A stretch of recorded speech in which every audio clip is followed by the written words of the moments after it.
મોતી શાહી મહેલ જે તમને ક્યાં જોવા મળશે? અમદાવાદની અંદર જોવા મળશે.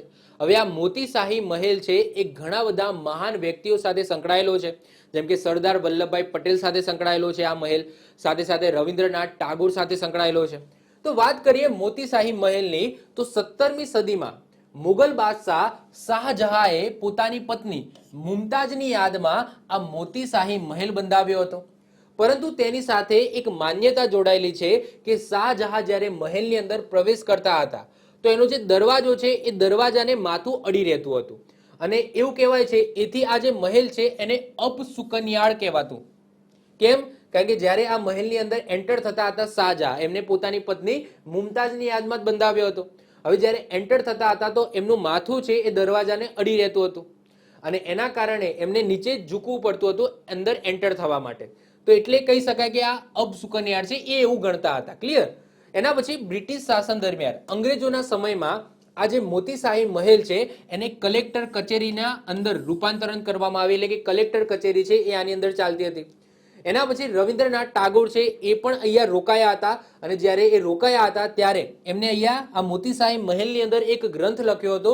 એ ગ્રંથનું નામ છે હંગરી સ્ટોન. તો યાદ રાખજો, હંગરી સ્ટોન ગ્રંથ છે એ આ મહેલની અંદર લખવામાં આવ્યો હતો. કોના દ્વારા? તો રવિન્દ્રનાથ ટાગોરે લખ્યો હતો. ક્લિયર? આ યાદ રાખજો.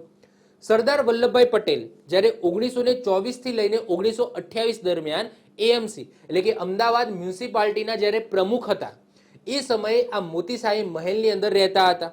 તેથી 1975 પછી આ જે મોતી શાહી મહેલ છે એને સરદાર વલ્લભભાઈ પટેલ રાષ્ટ્રીય સ્મારક તરીકે ઘોષિત કરવામાં આવ્યો, કારણ કે એમની હજુ પણ વસ્તુ અહીંયા સંગ્રહિત કરવામાં આવી છે સરદાર વલ્લભભાઈ પટેલની. અત્યારે તમે જશો તો આની અંદર આ અત્યારે સંગ્રહાલય તરીકે એક એઝ અ સંગ્રહાલય, એઝ અ રાષ્ટ્રીય સ્મારક તરીકે અત્યારે વર્કિંગમાં છે.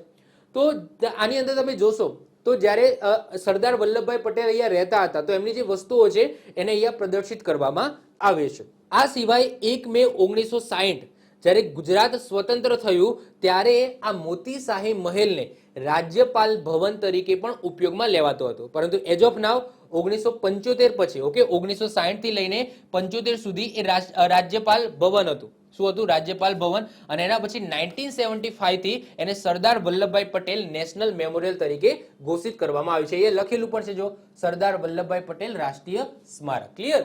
તો આ થઈ ગયો મોતી શાહી મહેલ જે તમને અમદાવાદની અંદર જોવા મળશે. આવી જ રીતના ઓછા સમયની અંદર મહત્વપૂર્ણ નોલેજ મેળવવા માટે અને મને સપોર્ટ કરવા માટે આજે જ આપણી યુટ્યુબ ચેનલ ટીચિંગ કિશન ક્લિપને સબસ્ક્રાઇબ કરો.